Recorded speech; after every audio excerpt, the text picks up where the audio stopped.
বর্ণিল নানা আয়োজন এবং উৎসব আমেজ নিয়ে চলছে আরটিভির ৮ম প্রতিষ্ঠাবার্ষিকী। বিশেষ এই দিনটি উদযাপনে আয়োজন করা হয়েছে আকর্ষণীয় নানা অনুষ্ঠান।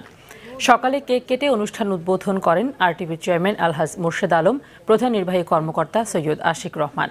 এ সময় আরটিভির সব কর্মকর্তা কর্মচারী সহ সাংস্কৃতিক এবং রাজনৈতিক অঙ্গনের গণ্যমান্য ব্যক্তিরা উপস্থিত ছিলেন। এছাড়া এ সময় বিভিন্ন সংগঠন এবং টেলিভিশন চ্যানেলের পক্ষ থেকে আরটিভিকে জন্মদিনের শুভেচ্ছা জানাতে আসেন অনেকে। আরটিভি বাংলাদেশের মধ্যে শ্রেষ্ঠ টিভিতে যেন রূপান্তরিত হয় সে দোয়া কামনা করি এবং তোমাদের থেকে আমি সে সহযোগিতা চাই।